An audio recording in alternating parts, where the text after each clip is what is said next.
मागच्या वर्षीच्या तुलनेत मराठीची जी संख्या आहे ती खूपच कमी झालेली आहे. मागच्या वर्षी तरी 1759 विद्यार्थ्यांनी परीक्षा दिलेली होती मराठीतून.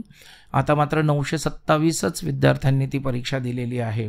संपूर्ण देश पातळीवर 780 मेडिकल कॉलेजेस जे आहेत, तर या 780 मेडिकल कॉलेजेसपैकी 386 कॉलेजेस हे गव्हर्नमेंटचे आहेत, की या गव्हर्नमेंटच्या जागांपैकी 15% जागा ह्या ऑल इंडिया कोट्यासाठी सेंट्रल पूलमध्ये द्यावे लागतात. आणि त्या 15%मध्ये देशपातळीवरील कोणीही विद्यार्थी त्या ठिकाणी अगदी तो प्रवेश घेऊ शकतो. नुकताच नीटचा निकाल जाहीर झालेला आहे. यावर्षीची जी काही यावर्षी जो काही नीटचा निकाल आलेला आहे, हा निकाल बघितल्यानंतर अनेक विद्यार्थी पालकांना शिक्षकांनाही धक्का बसलेला आहे की पेपर्स खूप कठीण असल्यामुळे नीटचा जो काही कट ऑफ आहे तो घसरलेला आहे. पण नीटचा कट ऑफ घसरल्यामुळे नेमके कुठल्या विद्यार्थ्यांना MBBSला ॲडमिशन मिळणार नाही याच्यावरती चर्चा चालू आहे. तर या चर्चेमध्ये विद्यार्थ्यांना योग्य मार्गदर्शन करण्यासाठी आज माझ्यासोबत आहेत डिपर संस्थेचे संस्थापक हरीश बुटले सर. सर, आपल्या लेक्चरमध्ये खूप खूप स्वागत. थँक्यू. सर, माझा पहिला प्रश्न असा होता की यावर्षी पेपर असा काय नीटने असा पेपर सेट केला होता की त्यामुळं कट ऑफ घसरलेला आहे विद्यार्थ्यांचा? हे अतिशय अगदी म्हणजे आता दुधासारखं स्वच्छ आहे की यावर्षीचा निकाल हा थोडा कमी लागलेला आहे. आणि हा निकाल कमी लागण्याच्या मागचं मुख्य कारण असंच आहे की फिजिक्समध्ये विद्यार्थ्यांना चांगलं परफॉर्म करता आलेलं नाही. फिजिक्सचे काही प्रश्न तर इतके टफ कॅटेगरीचे होते की ते भल्या भल्या चांगल्या शिक्षकांना पण ते सोडवता येणारे नव्हते. त्याचप्रमाणे केमिस्ट्रीमध्ये सुद्धा काही लेंदी क्वेश्चन्स होते, त्याच्यामुळे बऱ्याच विद्यार्थ्यांचा तो पूर्ण पेपर सोडवून झालेला नाही. आणि अर्थातच फिजिक्सच्या प्रक्रियेमध्ये लागलेला वेळ, केमिस्ट्रीमध्ये आणखी त्याच्यामध्ये त्यांचा गेलेला वेळ, या सगळ्याचा परिणाम ओव्हरऑल रँकिंगमध्ये झालेला. आणि यावर्षी कुठल्याही विद्यार्थ्याला अगदी 700च्या वरती स्कोअर करता आलेला नाही. आणि 600च्या वरतीसुद्धा फार थोडे विद्यार्थी या सगळ्या प्रक्रियेमध्ये आपल्याला दिसून येतील. यावर्षी जो काही कट ऑफ घसरलेला आहे यामुळं ॲडमिशन प्रक्रियेवरती काय परिणाम होईल? कट ऑफचा म्हणजे मार्क कमी झाल्याने ॲडमिशन प्रक्रियेवर कुठलाही परिणाम होणार नाही आहे. आता कसं आहे की विद्यार्थी आणि पालकांनी हे लक्षात घेतलं पाहिजे की प्रवेश हे म्हणजे मार्कांनुसार होतच नसतात. प्रवेश हे ऑल इंडियाची प्रोसेस असेल तर ऑल इंडिया रँकनुसार होतात. स्टेटमधली आपली प्रोसेस असेल तर स्टेट मेरिट लिस्टनुसार होतात. आणि त्याहूनही अगदी म्हणजे प्रत्येक कॅटेगरीतले प्रवेश जे आहे त्या कॅटेगरीमध्ये त्या विद्यार्थ्याचा किती रँक आहे त्याच्यावर तो अवलंबून असतो. एखाद्या वेळी एखाद्या पर्टिक्युलर कॅटेगरीचे काही विद्यार्थी त्या प्रक्रियेमध्ये वाढलेले जर असले तर त्या कॅटेगरीच्या रँकनुसारच त्यांचे ते प्रवेश होणार आहे. त्याच्यामुळे या सगळ्या प्रक्रियेमध्ये जर महत्त्वाचं काय जर असेल तर कॅटेगरी रँक. म्हणजे मग ती कॅटेगरी अगदी आपल्या ज्या कॉन्स्टिट्युशनल रिझर्वेशनच्या अंडर असलेल्या कॅटेगरीज म्हणूया, किंवा ओपन म्हणजे अनरिझर्व्ड ज्याला ओपन म्हणतो ती एक कॅटेगरी आपण समजा जर कन्सिडर केली तर त्याच्यासाठीचं म्हणून या. म्हणून विद्यार्थ्यांनी आपल्या ओपनमध्ये आपला किती मेरिट आहे किंवा आपल्या कॉन्स्टिट्युशनल रिझर्वेशनच्या नुसार जी कॅटेगरीमध्ये तो विद्यार्थी आहे त्याच्यामध्ये त्याचा किती मेरिट नंबर आहे याच्यावर त्याचे प्रवेश हे ठरणार आहेत. सर, आम्हाला हे सांगा की महाराष्ट्रामध्ये MBBSच्या जागा किती आहेत आणि महाराष्ट्रामध्ये किंवा देश पातळीवरती सुद्धा किती पर्सेंटेज असलेल्या विद्यार्थ्यांना, किती मार्क असलेल्या विद्यार्थ्यांना MBBS मिळू शकतं? तर आता आपण थोडंसं विस्तृत अगदी या प्रक्रियेत जाऊया. आता 2025मध्ये या वर्षीचा आपण विचारात घेतलं तर साधारण 2,27,000 विद्यार्थ्यांनी 22,76,000 विद्यार्थ्यांनी त्याच्यामध्ये प्रविष्ट झालेले होते आणि त्याच्यापैकी जे विद्यार्थी या सगळ्या प्रक्रियेमध्ये होते त्याच्यामध्ये मुलांची संख्या ही 9,65,000 आणि मुलींची संख्या 13,10,000 इतक्या पद्धतीने ते त्याच्यामध्ये उत्तीर्ण होण्याचं त्यांचं ते अगदी प्रमाण आहे. साधारण मागच्या वर्षीच्या तुलनेमध्ये जवळजवळ एक 1200 वगैरे केंद्र वाढलेले होते. कारण की मागच्या वर्षी आपण बघतोय की वेगवेगळ्या ठिकाणी जाऊन विद्यार्थ्यांनी परीक्षा दिलेली होती, तर यावर्षी 5,468 एवढी केंद्र होती. त्याच्यानंतर त्याचबरोबरीने सिटीजचा विचार करायला गेलो तर 497 सिटीजमध्ये ही सगळी परीक्षा झाली. या सगळ्या प्रक्रियेमध्ये आपल्याला माहिती आहे की मुलं शक्यतो इंग्लिश विषयातनंच अगदी परीक्षा देत असतात, त्याच्यानंतर मग हिंदी. परंतु आपण जे काही मराठीच्या संदर्भातला विचार सातत्याने करतो तर आपल्या असं लक्षात येईल की मागच्या वर्षीच्या तुलनेत मराठीची जी संख्या आहे ती खूपच कमी झालेली आहे. मागच्या वर्षी तरी 1,759 विद्यार्थ्यांनी परीक्षा दिलेली होती मराठीतून, आता मात्र 927च विद्यार्थ्यांनी ती परीक्षा दिलेली आहे. तर हा आकडा एवढा काही अगदी म्हणजे एनकरेजिंग नाही. 2019ला कधीतरी 31,239 वगैरे अशा विद्यार्थ्यांनी ती परीक्षा दिलेली होती, त्याच्यानंतर तो आकडा कमीच होत गेलेला आहे. हे करतो की आपण जे म्हटले मराठीमधनं परीक्षा देणाऱ्या विद्यार्थ्यांचं प्रमाण जे कमी झालेलं आहे, हे नेमकं कशामुळं? मराठीमधनं परीक्षा अवघड जाते का इंग्लिशमधनं सोपी जाते? नेमकं काय त्याच्यामध्ये असं आहे, बेसिकली ही सगळी तयारी जी काही विद्यार्थी करतात ते इंग्लिश मिडियममधनंच करतात. भलेही त्यांच्या कोचिंग क्लासेसमधून किंवा स्वतःच्या तयारीच्या माध्यमातून ते हिंदी जास्त प्रिफर करतात, कारण त्यांना एक्सप्लेनेशनसाठी हिंदी मीडियममधले वेगवेगळे जे काही अगदी म्हणजे शिक्षक आहेत, काही उत्तरेकडले काही दक्षिणेतले असे जे शिक्षक आहेत ते प्रभावीपणे नीट JEEसाठी तयारीसाठी असतात. महाराष्ट्रात तो टक्का तसा कमी आहे आणि त्याच्यामुळे महाराष्ट्रातल्या एकूणच विद्यार्थ्यांची जी काही संख्या आहे तयारीच्या दृष्टिकोनातनं ती कमी आहे. आणि दुसरा एक महत्त्वाचा भाग म्हणजे तसं लिटरेचर नाही आहे, तसं ते साहित्य मराठीतून अजूनपर्यंत उपलब्ध नाही आहे, त्या प्रमाणामध्ये उपलब्ध नाही आहे, त्याच्यामुळे तो टक्का अगदी आपल्याला तो कमी दिसतो. आता आपण एकूणच सीट्सच्या संदर्भात अगदी विचार करायला जाऊया. संपूर्ण देश पातळीवर 780 मेडिकल कॉलेजेस जे आहेत, तर या 780 मेडिकल कॉलेजेसपैकी 386 कॉलेजेस हे गव्हर्नमेंटचे आहेत आणि त्याच्यामधनं जवळजवळ 59,782 एवढ्या जागा उपलब्ध आहेत आणि प्रायव्हेटमधनं त्याच 58,816 जागा एवढ्या उपलब्ध आहेत. एकूण जागा ह्या 1,18,199 एवढ्या जागा उपलब्ध आहेत या देश पातळीवरच्या. ओके, आता महाराष्ट्राच्या संदर्भातला आपण समजा जर विचार करू, महाराष्ट्रामध्ये 41 गव्हर्नमेंट कॉलेजेस आहेत ज्याच्यामध्ये टोटल सीट्स 10,845 आहेत आणि या ज्या काही आहेत त्या 41 गव्हर्नमेंट कॉलेजमध्ये 51 म्हणजे 5,125 एवढ्या जागा MBBSच्या आहेत आणि प्रायव्हेटच्या जागा ज्या आहेत 5,720. त्याच्यामध्ये डीम्डच्या पण अगदी क्लब्ड आहेत, अगदी म्हणजे प्रायव्हेट प्लस डीम्डच्या अशा पद्धतीने या जागांचं एकंदरीत वर्गीकरण होईल. राज्यामध्ये 41 एवढे आत्ता गव्हर्नमेंट कॉलेजेस आहेत आणि प्रायव्हेट आणि डीम्ड मिळून तो आकडा साधारण 80-82च्या रेंजपर्यंत अगदी म्हणजे आता तो जातो. सर, मी महाराष्ट्राकडे म्हणजे परत एकदा येतो की महाराष्ट्रातल्या विद्यार्थ्यांना ओपन आणि कॅटेगरीमध्ये पण म्हणजे किती मार्क असतील त्या विद्यार्थ्यांना MBBS मिळू शकतं? येस, तर आता कसं आहे की मी मगाशीच म्हटल्याप्रमाणे आपल्याला या संपूर्ण प्रक्रियेमध्ये प्रवेश जे होत असतात ते सगळे प्रवेश हे कॅटेगरी मेरिटच्या नुसार होतात आणि कॅटेगरी मेरिटच्या नुसार होत असल्यामुळे आपल्याला हे लक्षात घेतलं पाहिजे की प्रत्येक कॅटेगरीला साधारण अगदी म्हणजे काय शेअर आहे. आपल्या ज्या कॉन्स्टिट्युशनल रिझर्वेशननुसार ज्या कॅटेगरी आहेत त्याच्यामध्ये ओपनच्या व्यतिरिक्त SC कॅटेगरी 13% एवढे अगदी विद्यार्थी या सगळ्या गव्हर्मेंट कॉलेजमध्ये आहेत, ज्याच्या 640 जागा होतात. ओके.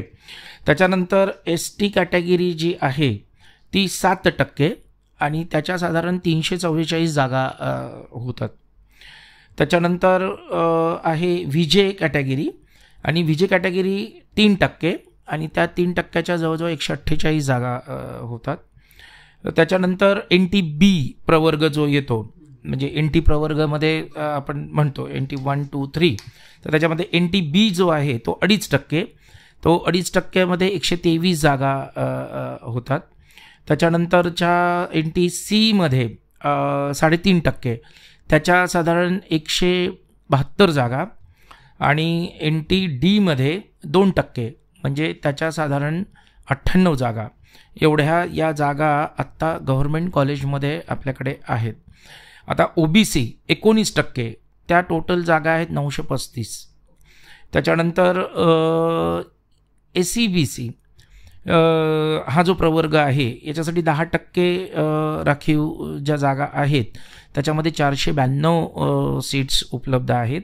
आणि इकॉनॉमिकली विकर सेक्शन 10%, हा जो गट आहे याच्यामध्ये देखील 492 जागा तेवढ्या उपलब्ध आहेत. आणि हे सगळंच्या सगळं होऊन टोटल ज्या काही अगदी सीट्स होतात कॅटेगरीच्या प्लस ओपनच्या 1273, एवढ्या मिळून टोटल 4717 जागांवर राज्यामध्ये प्रवेश होतो. आता आपण सांगितल्याप्रमाणे 5125 जागा आहेत, परंतु मग 4717 जागांवरच प्रवेश का होतो? तर याचं कारण असं आहे की या गव्हर्नमेंटच्या जागांपैकी 15% जागा ह्या ऑल इंडिया कोट्यासाठी सेंट्रल पूलमध्ये द्याव्या लागतात, आणि त्या 15%मध्ये देशपातळीवरील कोणीही विद्यार्थी त्या ठिकाणी अगदी तो प्रवेश घेऊ शकतो. ओके. तर आता या जागा एवढ्या आहेत. कॅटेगरी वाईज मी तुम्हाला पूर्ण कल्पना दिलेली आहे याची. तर या सगळ्या जागांची 24-25 साधारण कॅटेगरी रँक काय होती, हा सगळ्यात महत्त्वाचा भाग आहे. आता 24-25 कॅटेगरी रँक जी काय असेल त्याच्यानुसार मग विद्यार्थी कोणते कॉलेजेस सिलेक्ट करतात जनरली. तर हे या सगळ्या गोष्टीत अगदी म्हणजे महत्त्वाचं आहे. ओके. तर आता 24-25चा विचार आपण करता यावर्षी आपल्याला असं लक्षात येईल की एकूण SC कॅटेगरी हा विचारात घेतलेला समजा जर फॅक्टर असेल तर तो 640 तेवढ्या त्या अगदी जागा आहेत, परंतु त्या 812पर्यंत त्या पुढे सरकलेल्या आहेत. त्याचा कॅटेगरी रँक तो 172 पुढे का गेलेला आहे? तर याचं कारण अगदी असं आहे की बरेचसे विद्यार्थी जे SC कॅटेगरीतले आहेत ते चांगले मार्क्स जे मिळवलेले असतात त्या मुलांना ओपन कॅटेगरीमधनं तो प्रवेश मिळतो. त्याला ते EMD म्हणतो, इयर मार्क डोनेशन. ती त्यांची सीट म्हणजे ओपनमधनं ती घेतल्या जाते आणि सबसेकंड खालचा जो विद्यार्थी आहे तो इयर मार्क रेसिपियंट बनतो आणि तो पुढे येतो. अशा रीतीने SC कॅटेगरीला 640 जागा असताना सुद्धा मागच्या वर्षी 812 जागांवर SC कॅन्डिडेट्स अगदी ॲडमिट झालेले आहेत. ओके. तर ही प्रक्रिया जवळपास प्रत्येक कॅटेगरीसाठी अगदी लागू पडते, कमी अधिक प्रमाणामध्ये लागू पडते. कोणत्या कॅटेगरीचे विद्यार्थी हायर स्कोरिंगसाठी असतात त्या दृष्टिकोनातनं.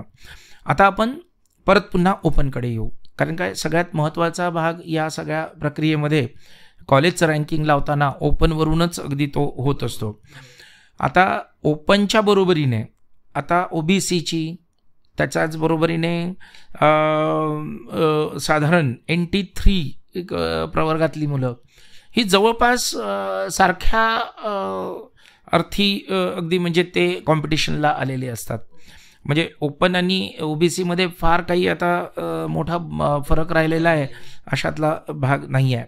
पण आपण ओपनशी कनेक्टेड ज्या बाबी आहेत या कशामुळे आहेत आणि कोणत्या पद्धतीने त्यांचे प्रवेश होतात याच्याकडे आपण लक्ष देऊ.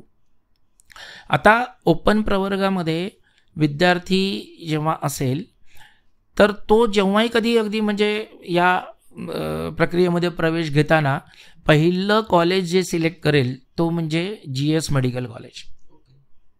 ओके, म्हणजे ही आपण महाराष्ट्रातली बोलतोय बरं का. सेंट्रल पातळीवरच्या ज्या काही प्रवेश जे होतात ते पहिल्यांदी एम्समध्ये होतात. म्हणजे सगळे एम्स झाल्यानंतर काही विद्यार्थी जिपमेरला जातात, तर काही विद्यार्थी BHUला जातात, काही विद्यार्थी AMUला जातात, अगदी अलीगढ मुस्लिम युनिव्हर्सिटी, काही दिल्ली युनिव्हर्सिटीला जातात. तर असे पण ते तुरळक आकडे असतात. पण मेजॉरिटी अगदी म्हणजे जे काही विद्यार्थी आहेत सुरुवातीला ते एम्समध्ये जातात आणि त्या सगळ्या विद्यार्थ्यांची ऑल इंडिया कोट्यामधनं ॲडमिशन झाल्यानंतर जे विद्यार्थी आपल्या राज्याच्या यादीसाठी शिल्लक राहतात त्यांचा पहिला प्रिफरन्स मात्र KEM college, GS medical college त्या पद्धतीने असतो.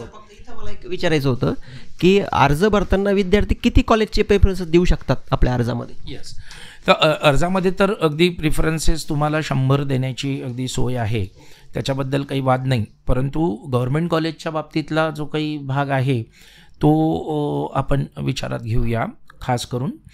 तर मागच्या वर्षी ज्या रँकला कॅटेगरी रँकला GS मेडिकल कॉलेज क्लोज झालेलं होतं तो कॅटेगरी रँक आहे 141.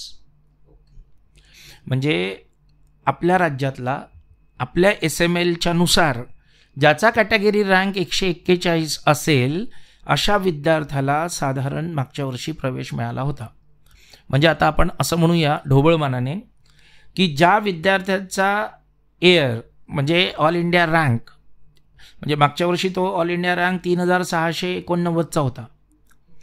आपण थोडक्यात अगदी असं धरूया, कदाचित अगदी म्हणजे यावर्षी महाराष्ट्राची मुलं वरच्या टप्प्यातली कमी आहे किंवा काय असा जरी अगदी आपण विचार केला तर 4000 रँकच्या पुढं ज्यांचा AIR आहे अशा विद्यार्थ्यांना GS मेडिकल कॉलेजला ॲडमिशन नाही मिळू शकत.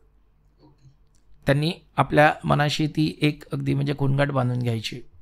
ओके, आता कॅटेगरी रँक त्याच्यातल्या त्याच्यामध्ये 141, पण त्यावेळी त्याचा SML होता 238. म्हणजे राज्याच्या यादीमध्ये 238वा विद्यार्थी. त्याच्यामध्ये मग ओपनचे पण विद्यार्थी असतील, कॅटेगरीचे पण विद्यार्थी असतील बरं का, सगळेच. पण एक्सक्लुझिव्ह ओपनचा विद्यार्थी समजा जर आपण मोजला तर तो 141वा विद्यार्थी तिथे गेला. आता एक महत्त्वाची गंमत बघा, मागच्या वर्षी हा प्रवेश 690 गुणांवर संपला होता आणि यावर्षी 690 गुणाचा एकही विद्यार्थी नाही आहे. म्हणजे गुणांवर काही अवलंबूनच नाही आहे, सगळा खेळ हा पूर्ण रँकचा आहे. आणि म्हणून मी नेहमी म्हणत असतो की मुलांना नाहक अगदी जास्त गुण देऊन जे काही एकंदरीतच त्यांच्या आशा पल्लवित करण्याच्या ज्या काही गोष्टी होतात त्या न झालेल्या बऱ्या. कारण शेवटी प्रवेश हे सगळेच्या सगळे अगदी कॅटेगरी रँकनीच होणार आहे. ओके, त्याच्यानंतर दुसरा प्रवेश जो आहे BJ मेडिकलला मागच्या वर्षीचा संपलेला होता तो कॅटेगरी रँक ओपनमधला 220वर संपलेला होता. त्यावेळी त्याचा SML 401 होता आणि त्याच विद्यार्थ्याचा ऑल इंडिया रँक 5595 होता. म्हणजे आपण थोडक्यात असं म्हणूया यावर्षीच्या याच्यामध्ये फार तर 6000च्या पेक्षा जास्त ज्यांचे रँक आहेत ऑल इंडिया रँक अशा विद्यार्थ्यांनी BJची आशा करू नये अगदी. तर कारण की हे सगळे कट ऑफ तिसऱ्या राऊंडचे आहेत, सगळं सेटल झाल्यानंतरचे अगदी हे आहेत. तर अशा रीतीने राज्यामध्ये कॅटेगरी रँकनुसार जे कॉलेजेस अगदी सिलेक्ट करण्याची जी काही एकंदरीत पद्धत आहे विद्यार्थ्यांची, तर त्या याच्यामध्ये सर्वात शेवटचा जो SML आहे तो 3845वा SML state merit list number. पण तोच ओपनचा कॅटेगरी नंबर आहे 1434. म्हणजे आता काय इथं सिद्ध होतं की 1434 विद्यार्थी जो ओपनच्या लिस्टमध्ये आहे स्टेटच्या, म्हणजे ओपन 1434 या विद्यार्थ्याला गडचिरोलीच्या मेडिकल कॉलेजला प्रवेश मिळालेला होता मागच्या वर्षी, आणि तो प्रवेश 41व्या रँकमध्ये आहेत हे कॉलेज आता. ओके, आपल्याला समजा जर विद्यार्थ्यांना संपूर्ण कॉलेजेसचे रँकिंग सांगायचं झालं तर मी एकापाठोपाठ एक लगेच अगदी सांगू शकेल. ते म्हणजे ओपनचा कॅटेगरी रँक 339ला TN मेडिकल कॉलेज मुंबई, 341ला ग्रँड मेडिकल कॉलेज मुंबई, 345ला LT मेडिकल कॉलेज मुंबई, 358ला कूपर कॉलेज मुंबई, त्याच्यानंतर 415ला गव्हर्मेंट मेडिकल कॉलेज आणि GT हॉस्पिटलचं जे गव्हर्मेंट मेडिकल कॉलेज आहे तिथला, 424चा राजीव गांधी कळव्याचा, 428चा साधारण तो आहे गव्हर्मेंट मेडिकल कॉलेज नागपूरचा, 496ला आहे गव्हर्मेंट मेडिकल कॉलेज संभाजीनगरचा, 452ला government medical college Baramati, government medical college Baramati 442 नाही सॉरी, आणि 563ला इंदिरा गांधी मेडिकल कॉलेज नागपूर. त्याच्यानंतर आपण VM कॉलेज सोलापूर 614ला तो संपतो आहे प्रवेश, 626ला कोल्हापूरचं कॉलेज, त्याच्यानंतर 677ला मिरजेचं कॉलेज, 683ला नाशिकचं कॉलेज, 699ला वर्ध्याचं कॉलेज सेवाग्रामचं, 718ला नांदेडचं कॉलेज, 722ला साताऱ्याचं कॉलेज, 761ला लातूरचं कॉलेज, त्याच्यानंतर 847ला अंबेजोगाईचं, 864ला अकोल्याचं कॉलेज, 905ला धुळ्याचं कॉलेज, 915ला अलिबागचं कॉलेज, 957ला रत्नागिरीचं कॉलेज, 970ला अंबरनाथचं कॉलेज, 973ला जळगावचं कॉलेज, 1047ला चंद्रपूरचं कॉलेज, 1048ला धाराशिवचं कॉलेज, 1068ला यवतमाळचं कॉलेज, 1143ला सिंधुदुर्गचं कॉलेज, 1154ला परभणीचं कॉलेज, 1171ला नंदुरबारचं कॉलेज, 1178ला अमरावतीचं कॉलेज, 1182ला गोंदियाचं कॉलेज, 1217ला बुलढाण्याचं कॉलेज, 1220ला जालना, 1262 वाशिम, 1298 हिंगोली, 1312 भंडारा आणि सर्वात शेवटी 1434ला गडचिरोली. अशा पद्धतीने 1 ते 41 असे कॉलेजेसची ही रँकिंग या सगळ्यात होते. हे जेवढेही मी रँक सांगितलेले आहेत हे ओपनचे कॅटेगरी रँक आहेत, ते SML नाहीत. SMLसाठी 1434चा SML 3845पर्यंत गेलेला आहे. म्हणजे थोडक्यात मी असं म्हणेल की यावर्षी साधारण 3900 SML असलेल्या विद्यार्थ्यांनी गव्हर्मेंट कॉलेजमध्ये कुठेतरी प्रवेश मिळू शकतो अशा पद्धतीने आशा केली तर काहीही अगदी म्हणजे चुकीचं राहणार नाही. हा एकंदरीतच अगदी ओपनच्या दृष्टिकोनातनं कॉलेजचा सिक्वेन्स आहे 1 ते 41च्या संदर्भातला. असाच सिक्वेन्स कॅटेगरीची मुलं करतात. सिक्वेन्समध्ये फारसा काही बदल होत नाही, फक्त त्यांच्या बदल कुठल्या गोष्टीचा होतो तर कोणत्या कॅटेगरीच्या नंबरला तो क्लोज झालेला आहे. तर SC 812, ST 396 कॅटेगरी मेरिट, विजे 188, त्याच्यानंतर NTB हा 131, NT2 म्हणजे NTC ज्याला म्हणतो आपण 210 आणि NTD 125, OBC 1155, ACBC 549, ठीक आहे. EWS 556, ओपनचा 1374, अशा पद्धतीच्या त्यांच्या कॅटेगरीच्या रँकनुसार तो प्रवेश मिळालेला आहे आणि त्यावेळी करस्पॉन्डिंग SML काय जो काही असेल त्याप्रमाणे तो SML व्हेरिएशन त्याच्यामध्ये येणार आहे. तर मला वाटतं आपण मेडिकलचे एकूण प्रवेश, ओपन कॅटेगरीमध्ये असणाऱ्या विद्यार्थ्यांना प्रवेश घेताना कोणत्या कॉलेजेसचं रँकिंग कसं केलं पाहिजे त्या पद्धतीची ती माहिती आणि कॅटेगरीची मुलं नेमक्या किती कॅटेगरीच्या नंबरवर त्यांना प्रवेश मिळू शकतो या संदर्भातली चर्चा केलेली आहे. या चर्चेतून या राज्यातल्या सर्व विद्यार्थ्यांना, म्हणजे ते ओपनचे असू देत किंवा कॅटेगरीचे असू देत, त्यांना त्या नंबरपर्यंत त्यांचा मेरिट म्हणजे त्यांचा SML आल्यानंतर कॅटेगरी SML असेल तर त्यांनी निश्चिंत राहावं. त्यांना यावर्षी गव्हर्नमेंट कॉलेजला ॲडमिशन मिळू शकते. त्याच्या पलीकडे ज्यांचे नंबर्स आहेत त्यांना पुढचा ऑप्शन म्हणजे मग प्रायव्हेट मेडिकलला जावं लागेल. त्यांना प्रायव्हेट मेडिकलच्या बाबतीमध्ये कॅटेगरीमध्ये जे स्टुडंट्स आहेत त्यांना 50% फीस त्यांना परतावा त्याचा मिळणारच असतो. त्याच्यामुळे त्या पद्धतीने त्यांनी तिथे प्रवेश घ्यायचा किंवा नाही हे त्यांनी ते ठरवायचं असतं. आणि त्याचबरोबरीने मी एवढंच सांगतो की बरेचसे गव्हर्मेंट कॉलेजेस हे आता प्रत्येक जिल्ह्याच्या रुग्णालयाशी अटॅच्ड असे आत्ता नव्याने तयार झालेले आहेत. त्याच्यामुळे अनेक ठिकाणी सुविधांचा म्हणजे त्या पद्धतीने शिक्षक, तिथल्या लॅबॉरेटरीज, तिथले सगळे प्रॅक्टिकल्स या त्या सगळ्या प्रकारामध्ये कुठं ना कुठं कमी जास्त असण्याची शक्यता दाट असणार आहे.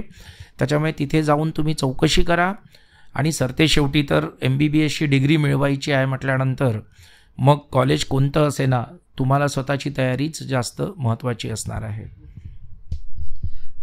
तर सरांनी या व्हिडिओच्या माध्यमातून, या मुलाखतीच्या माध्यमातून आपल्याला अगदी सगळे रँक जे आहेत राज्यातले गव्हर्मेंट कॉलेजचे हे सांगितलेले आहेत. ही मुलाखत बघितल्यानंतर विद्यार्थी आणि पालकांच्या मनामध्ये जे काही प्रश्न आहेत किंवा जे काही रँक कुठल्या कॉलेजचा कसा आहे, किती कट ऑफला ते कॉलेज क्लोज झालं होतं मागच्या वेळेला, ही संपूर्ण माहिती या मुलाखतीच्या माध्यमातून सरांनी आपल्याला दिलेली आहे. लेट्सअपशी संवाद साधल्याबद्दल खूप खूप धन्यवाद सर. धन्यवाद. असेच नवीन नवीन व्हिडिओ पाहण्यासाठी बघत राहा लेट्सअप मराठी. धन्यवाद. सोशल मीडियाच्या भाऊ गर्दीत विश्वासार्हतेने चकाकणारे नाव म्हणजे लेट्सअप मराठी. सगळ्यांना, सगळ्या नागरिकांना ती स्पीच, ती लेट्सअप वरील मुलाखती म्हणजे विचारांचा खजिना. त्यानंतरच्या निवडणुकीमध्ये मला सोडून गेले. बातम्या केवळ वस्तुस्थिती सांगणाऱ्या, न प्रोपगंडा, फक्त जनतेचा अजेंडा. क्योंकि आने वाला कल जाने वाला है, जाने वाला कल आने वाला है. राजकारण, मनोरंजन असो की क्रीडा क्षेत्र, महाराष्ट्राची स्पंदने संवेदनशीलतेने टिपणारे माध्यम म्हणजे लेट्सअप मराठी. जगासोबत एक पाऊल पुढे राहण्यासाठी लेट्सअपचे ॲप, सोशल मीडिया आणि वेबसाईट सोबत कनेक्टेड रहा.